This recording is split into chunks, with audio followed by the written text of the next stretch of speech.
Hello po mga kaibigan. Welcome po dito po sa aking channel. Ako po si Litz, nagsasabi, you are blessed. Sa oras na ito, ako po ay magbibigay po ng maiksing encouragement po sa atin lahat. Alam ko po na marami pong mga hindi inasahang pagkakataon na tayo po ay dumaranas po ng mga problema sa buhay.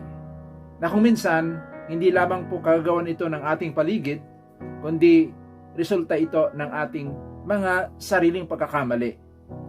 Kaya sa oras na ito, ang ating pong pagbabasihan sa aking pong encouragement sa iyo ay matatagpuan doon sa aklat ng Psalms chapter 51 verse 12. Kasi ang sabi ni David, parte ito na kanya pong panalangin sa Panginoon.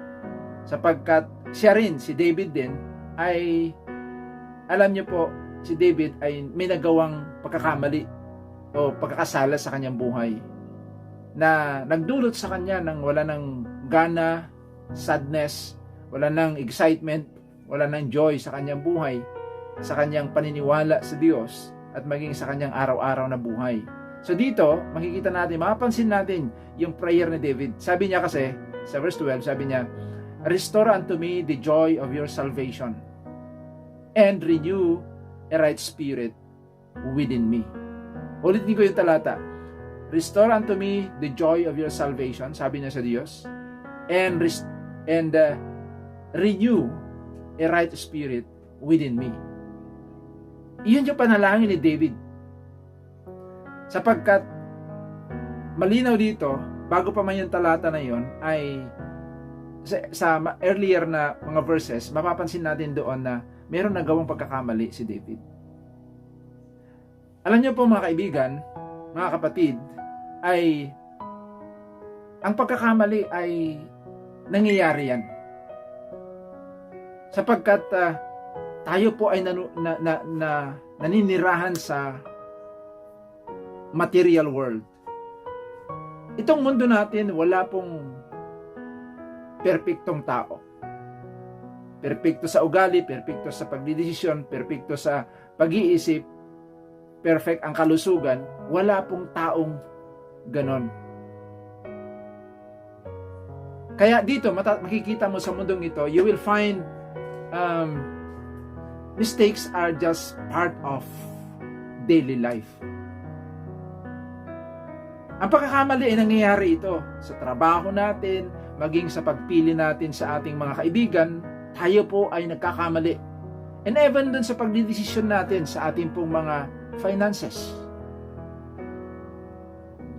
Subalit, sa kabila ng mga pagkakamali na yan, posibleng pagkakamali na yan, ay bagamat nandoon minsan yung tragedy, hindi natin naiwasan yung consequence, nagsasuffer tayo, minsan hindi na tayo nakakatulog, nababalisa tayo, bunga ng ating pagkakamali.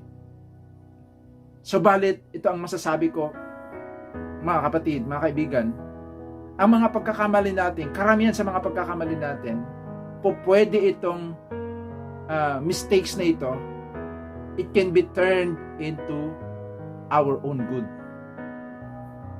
Yung mga failure natin noong nakaraan, yung mga pagkakamali natin noong nakaraan, ay pwede itong maging tagumpay natin.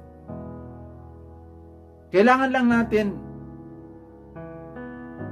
patuloy na ating pong tignan ang ating sarili. Hindi po yung titignan po natin ang ibang tao. Yung nagawa nila sa atin, yung nagawa nilang pagkakamali. Una-una na dapat po natin gagawin ay tignan natin ang ating sarili.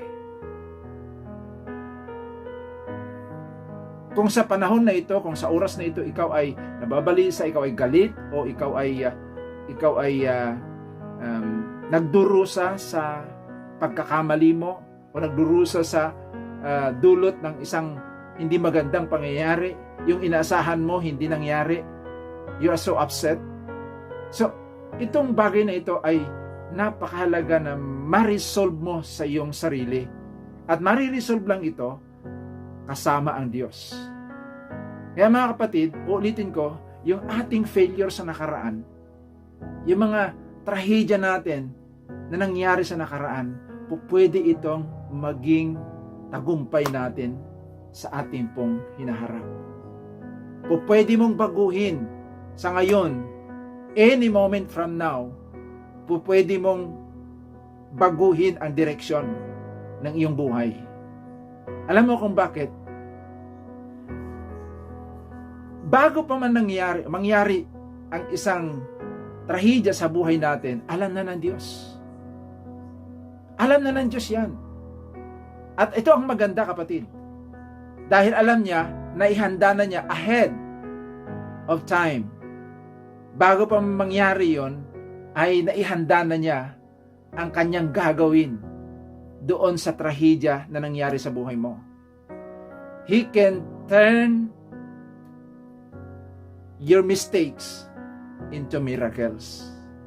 He can turn your tragedies into triumphs. Kaya, mga kapatid, kaibigan, ang mahalaga lang dito ay meron tayong, katulad na David, meron tayong pagpapakumbaba at sasabihin sa kanya, ihilingin sa kanya ang kanyang restoration. Of course, kung nagkamali tayo, humingi tayo ng tawad sa kanya. At asahan mo, kapatid, yung malaking pagkakamali mo na nagawa mo sa buhay, gagawin ng Diyos ito na tulay tungo sa matagumpay na buhay. Ulitin ko, kailangan mo lang gawin, magpakumbaba ka sa Diyos. At yung pagkakamali na yan, gagawin niyang milagro, gagawin niyang tagumpay sa iyong buhay. Mahal na mahal ka niya. Ayaw ka niyang mag-suffer in all the days of your life. Ayaw ka niyang palaging dala-dala mo yung pait, yung sugat sa iyong puso.